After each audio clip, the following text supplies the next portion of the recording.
আজ একেবারে স্লো পিচে খেলা হয়েছে। এমন পিচে আজ মুস্তাফিজ খেললে সে একাই 5 থেকে 6টি উইকেট নিত। এবার ম্যাচ জিতে পিচের সমালোচনা করল ঋষভ পান্থ। এবারের আইপিএল এর সবচেয়ে কম রানের ম্যাচটি হয়ে গেল আজ।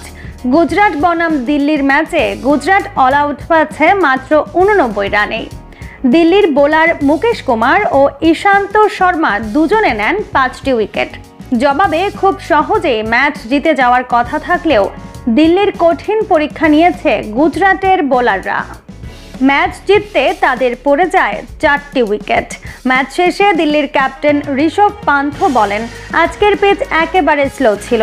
আমার জানা মতে বাংলাদেশের পিচ এমন স্লো হয়ে থাকে, যেখানে আমাদের মুকেশ কুমার 3টি উইকেট পেয়েছে, সেখানে আজ মুস্তাফিজ থাকলে একাই হয়তো 5 থেকে 6টি উইকেট নিয়ে নিত।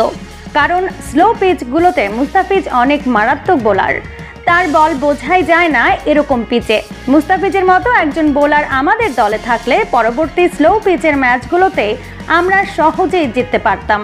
এমন পিচে প্রতিদিন হয়তো মুকেশ 3টি করে উইকেট পাবে না, তবে মুস্তাফিজ দারুণ সফল হবে, এটা চোখ বন্ধ করে যে কেউ বলে দিতে পারে। এমন পিচে মুস্তাফিজের বোলিং এর আগেও আমরা দেখেছি। রীতিমতো মুস্তাফিজের বোলিং নিয়ে প্রশংসায় পঞ্চমুখ ঋষভ পান্থ।